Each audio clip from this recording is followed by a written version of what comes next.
ತೆಗಿ ತೆಕ್ಕಿ ಹೊಡಿಬೇಡವ ಅದಕ್ಕೆ ಮತ್ತವ್ರದ್ದು ಆಗೈತೆ ಕ್ಯೂರಿಯಾಸಿಟಿ. सावित्रीबाई फुले प्रतिमा श्री स्वामी समर्थ इथे नतमस्तक होतो. संतांनीय व्यासपीठ गुरु ब्रह्मा गुरु विष्णू गुरु देव महेश्वरा गुरु साक्षात परब्रह्म तस्मै श्री गुरुवे नमः.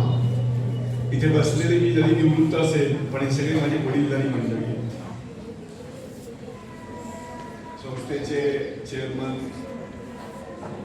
आदरणीय तळंगे सर असतील, सचिव तळंगे सर असतील, चेअरमन पी सर असतील, सर्व संचालक मंडळ. मी याच्या अगोदर इथे वीरेश सर आणि मी क्रीडा शिक्षक आम्ही एकदाच बीपीएड केलं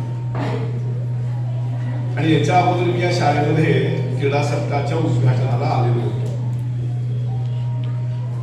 आणि इथून जाताना माझ्या बरोबर सर उभारलेले आहेत. तिथे मी अक्कलकोटला उपमुख्याध्यापक म्हणून मंगरुळ हायस्कूलमध्ये काम करतो 2011 पासून 2014 पर्यंत.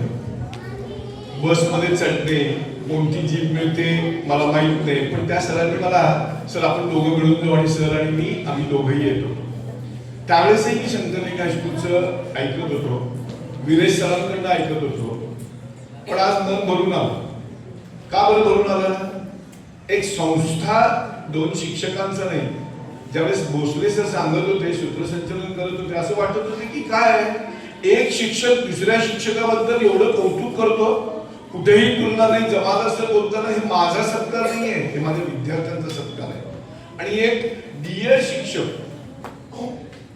ज्याला मुख्याध्यापक संस्था मला विश्वनाथ काका सांगतात हे टेक्नोसेनी शिक्षक आहेत. अहो त्यांना टेक्नोसेनी काय आणि म्हणतात ही जनसेवा संघटना जी शाळा आहे ना 1 ते 4 आम्ही तिकडे काढलेले तिथं मुलं येतात. काय काय ऐकलं मी आज.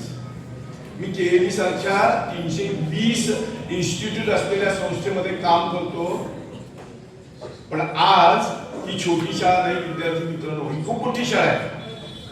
दिसायला अनेक शाळा मोठ्या असतील, पण ज्या छोट्या शाळेमध्ये असे शिक्षक एक शिक्षक दुसऱ्या शिक्षकाचं कौतुक करत असताना शिक्षकांच्या ज्या भावना आहेत त्या भावना मी निरखून पाहत होतो. कुठेही दुष्करही असं वाटतं नाही की बाबा हे काय यांच्याबद्दलच का बोललं जातंय. नाही, ते तर मनामध्ये असतं, पण किती उत्साहाने सांगत होते की हे यांनी एवढं काम केलंय, हे खेळामध्ये, हे खो खो मध्ये. मला वाटतं की जमादार सर बोलणार नाही, मितभाषी तसं वाटतं, पण त्यांची मुलगी येऊन उभारली, आईने पण मुलीने कौतुक पाहिलं. वीरेशची मुलगी असेल किंवा तळंगी आजोबांची नात असेल, पण हा जो सत्कार आहे हा कौटुंबिक नाही, हा प्रशालेचा सन्मान. तो प्रशालेचा सन्मान करत असताना 2 शिक्षक नाही, आज मी अभिमानाने सांगतो की ते सगळे शिक्षक शिक्षिका गुणवंत आहेत. त्यामुळं मला असं वाटतं की या शाळा ही शाळा जी आज आहे याच्यापेक्षा खूप मोठी प्रगती करणार आहे. त्यामुळं मला असं वाटतं विद्यार्थी मित्रांनो, जाता जाता सांगतो तुम्ही खूप वेळ बसलेला, पण जाता जाता गुणवंत सूत्रसंचालन करताना सरांनी सांगितलं गुणवंत विद्यार्थ्यांचा सत्कार की 204 मार्क असतील, 178 मार्क असतील, आनंद असेल, रेणुकाला असेल, यश असेल, हे काय हे गुण आहे. मग मी टाळ्या वाजवतोय, सर शिट्टी वाजवतोय, काय शिस्त आहे आणि तुम्ही त्या पद्धतीने टाळ्या वाजवताय. ही शिस्त बघायला कुठे मिळते? तुमच्यासारख्या विद्यार्थ्यांना शिक्षकांनी दिलेली प्रेरणा आहे, शिक्षकांनी दिलेलं काय वेळ आहे. उगीच होत नाही असं चला वर्गात बसलं आणि सांगितलं एखादं गाणं. गुणवंत म्हणजे काय? गुणवंत विद्यार्थ्यांचा सत्कार केला. आपण सगळे किंवा माझ्या बरोबर असलेले माझे शिक्षक बंधू भगिनी अहिल्यानगर, म्हणजे आता ज्याचं नाव नवीन झालं अहमदनगरचं अहिल्यानगर झालंय, तिथले प्राध्यापक गणेश शिंदे यांचं व्याख्यान थोडं मी वाचन आणि अवांतर मी जरा बघतो. त्यांचं गणेश शिंदेचं कधीतरी युट्यूब सर्च करा आणि त्याच्यामध्ये तुम्ही विद्यार्थी आहेत. फक्त दुधी सरच टेक्नॉलॉजी आहेत का नाही, एआय काय आहे, एआय आमच्या शिक्षणापेक्षा तुम्हाला जास्त माहिती आहे. मी असं म्हणतो. त्या गणेश शिंदेच्या एका भाषणामध्ये त्यांनी गुणवंत विद्यार्थी म्हणजे काय, गुणवंत विद्यार्थ्यांचा सत्कार समारंभ आणि त्यामध्ये गुणवंत विद्यार्थी काय सांगितलंय. वर्ग असतो, 10वीचा वर्ग असतो, 3 वर्गामध्ये 30-40 मुलं असतात. 30-40 मुलांमध्ये हुशार मुलगा असतो, ड मुलगा असतो, साधारण मुलगा असतो, सगळे असतात. माझ्या वर्गात पण मी 10वी वर्गात होतो. माझ्या वर्गात पण खूप सुंदर विद्यार्थी होते, विद्यार्थिनी नव्हते. हस्ताक्षर बघितले तर एकमेकांचे हस्ताक्षर मला आत्ताही वाटतं. सिद्धेश्वर कन्या प्रसिद्धीचा मुख्याध्यापिका होत्या, आठवलं म्हणून सांगतो, रानभरे मॅडम म्हणून. आम्हाला सुट्ट्यानंतर या मॅडम जसं बसले तिथे बसणार आणि एखादा कुठला तरी इतिहास, भूगोल, मराठी कुठलं पण एक पॅरेग्राफ सांगणार, त्या म्हणणार आणि जाताना किती चुकले पाटील, मी म्हणणार 8 छड्या मांडणार. किती? 8 छड्या मांडणार आणि कधीतरी चुकून बघू म्हणणार. काय बघणार विद्यार्थी मित्रांनो? वेलांटी, अनुस्वार इथपर्यंत बघितलं जातं. आता आपल्याला थोड्या मोठ्या आवाजात बोललं तर आपण लगेच आपल्या आईबाबांना सांगतो. गुणवंत विद्यार्थी 3 विद्यार्थ्यांचं उदाहरण सांगितलंय. मला जाता जाता सांगतो, दुसऱ्यांना 100% मित्राला मैत्रिणीला टाळ्या वाजवाव्या, पण मला टाळ्या कधी वाजवाव्या, मी कधी पुरस्कार घेणार आणि मला कधी टाळ्या वाजवाव्या याचा सुद्धा विचार तुम्ही केला पाहिजे. मी दुसऱ्यासाठी किती दिवस टाळ्या वाजवणार? नंगवी याद टाळी भासते कला आम्ही याद मारते कला नंदाई तंदी नंग ही जगदात कंदरा आवून त्यांच्यामुळे मी पृथ्वी पाहतो. त्या आई वडिलांच्या मी पाया पडतो रोज. मी देवाला पाया पडतो पण आई वडिलांच्या पाया पडत नाही. कधी पडतो? परीक्षा जवळ आली, परीक्षा उद्या आहे, परीक्षेला निघालो मग पाया. चूक आहे. ज्यांनी जन्म दिला ते प्रथम आई वडील, ते प्रथम आई वडील तुमचे देव आहे. म्हणून आजपासून चांगले संस्कार आहेत. मला आवडलं, मी काही ठरवून आलो नाही, मला जे बोलायचं त्याचं ठरवून आलो नाही, मी तुमचं सगळं बघितलं आणि मला जे आठवते ते मी बोलतोय. म्हणून आजपासून आत्तापासून अशी प्रार्थना करा की मी सकाळी उठल्यानंतर आंघोळ केल्यानंतर देवाला पाया पडल्यानंतर माझ्या आईबाबांना पाया पडेल. मी माझ्या शाळेमध्ये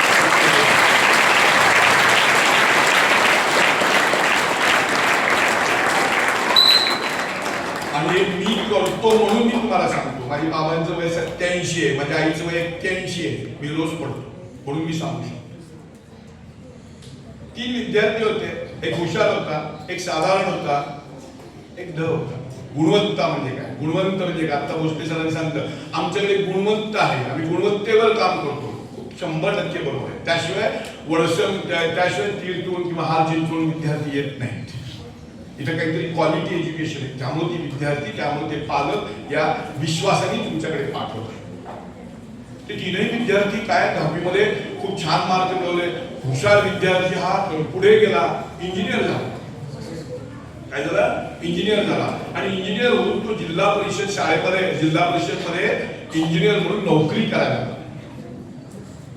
दुसरा बऱ्यापैकी साधारण होता. तो काय करत होता? तो जो हुशार होता तो फक्त अभ्यासिका अभ्यासच, बाकी काही करतच नव्हता. टॉप मध्ये आला तो आणि तो इंजिनियर होऊन जिल्हा परिषदेत लगेच नोकरीला लागला. त्याची गुणवत्ता बघा, अभ्यासच करतो. दुसरा जरा ठीक साधारण होता, खूप अभ्यास करू, कसा तरी करू, खेळात भाग घे, याच्यात भाग घे, थोडा अभ्यास करू असा होता. तो काय केला? अभ्यास करत करत BA झाला, MPSC परीक्षा पास केली आणि तो त्या जिल्हा परिषद मध्ये काय केलं? जिथं त्याचा मित्र इंजिनियर म्हणून काम करत होता त्या जिल्हा परिषद जिल्हा परिषद मध्ये तो अधिकारी झाला. म्हणजे याच्या वरचा अधिकारी. जो पहिला मित्र होता A वाला, तो त्या आता त्याचा दुसरा मित्र B, तो अधिकारी झाला. त्याला सॅल्यूट करायला. गुणवत्ता इथे पण आली. तिसरा लास्ट बेंचला बसत होता. आपल्याला म्हणतात ना, पाठीमागचे विद्यार्थी काय खूप गोंधळ करतो बघ. पाठीमागच्या विद्यार्थ्यांना जास्त बोलतो. तो खूप गोंधळ करत होता. सगळ्यांनी मिळून मिसळून इलेक्शन करणार, बारवणी नाईट असं म्हणणार, सगळं करणार. गावात जाणार, कोणाला अडीअडचणी मदत करणार, सहकार्य करणार. पुढे पुढे जाऊन त्यांनी काय केला? इलेक्शन लढवला, आमदार झाला, मंत्री झाला. मंत्री होऊन तो जिल्हा परिषद मध्ये आला. तो इंजिनियर त्याला सॅल्यूट मारायला, तो अधिकारी त्याला सॅल्यूट मारला. तिथे पण गुणवत्ता. जो तिसरा होता ना तो मंत्री झाला, तिथे पण गुणवत्ता नाही. म्हणजे त्यांनी मदत करून. पण गुणवत्ता काय? गुणवत्ता सगळ्याकडे, सगळ्यांमध्ये कौशल्य आहे. सगळ्यांमध्ये देवाने एक एक कौशल्य दिलेलं आहे. सगळ्यांमध्ये एक टॅलेंट आहे. मला तबला वाजवता येईल, मला गाणं म्हणता येईल, खेळलंच पाहिजे, अभ्यासच केलं पाहिजे नाही. अनेक वाट आहे. त्यामुळे शंकरलिंग हायस्कूलचं नाव उज्ज्वल करायचं असेल तर आपल्याला अनेक क्षेत्रात काम करावं. मला हे जमतं, आई बाबांना सांगा, शिक्षकांना सांगा, मला याच्यात आवड आहे, ते काम करा. आणि तुम्ही जिंकलात. आज कबड्डीचा संघ जिंकला 100 मीटर मध्ये. आज जर तुम्ही बघितलं, आज गोळा फेक मध्ये आपल्या भारताचा एक खेळाडू ग्लास्गो इथल्या राष्ट्रकुल क्रीडा स्पर्धेमध्ये तो पात्र ठरतो आणि आता फायनलला जातो. पॅरा ऑलिम्पिक मधली एखादी कोणी सुवर्ण पदक घेते. मणिपूर सारख्या ठिकाणामधली चानू सिंग ही वेट लिफ्टिंग मध्ये काय करते? सुवर्ण पदक मिळवते. मग मी कुठे आहे? आपण सगळे बघतो, काय बघतो? टीव्ही बघतो, डान्स इंडिया डान्स बघतो, छोटे सारेगमप बघतो. मी कुठे आहे त्याच्यात? मी कुठे आहे? त्या किती लहान आहे, किती छान. आपण टाळा नकळत वाजवतो. मला कधी वाजवलं ना? मी का करू शकत नाही? माझ्याजवळ नाही का बुद्धिमत्ता? मी करू शकणार नाही का? 100% करू शकतो. त्यामुळे आज शंकरलिंग देवाला मी विनंती करतो, प्रार्थना करतो की माझ्या या शाळेतली मुलं खूप गुणवंत आहेत, शिक्षक खूप गुणवंत आहेत. आपण सगळ्यांनी तशा पद्धतीनं काम करावं अशी प्रार्थना करतो. जाता जाता शेवटचं वाक्य सांगतो, खूप महत्वाचं आहे. तुम्हा सगळ्यांना आज कुणामुळे ओळखलं जातं? माझा प्रश्न आहे. आई वडिलांमुळे. बरोबर आहे ना? मला आता प्रार्थना देवाला अशी करायची आहे, याच्या पुढे तुम्ही असं चांगलं काम करावं, इतकं चांगलं काम करावं. समाज जाताना म्हणलं पाहिजे, समाज खूप चांगला असतो, खूप वाईट असतो. हे यान अभ्यास मांडलेला आहे, यान नंबर एक जोडलेली वाया भरगेत करताना किंवा यान म्हणाला असं म्हणू नये. आपल्या आई वडिलांमुळे आज आपण ओळखू येत असेल तर उद्या आत्ता इथून जाताना असा एक चौपट बांधा की माझ्या चांगल्या गुणामुळे माझ्या आई बाबांचं नाव उज्ज्वल व्हावं अशी प्रार्थना देवाला करतो. आणि मला बोलवलं आणि मला सांगतात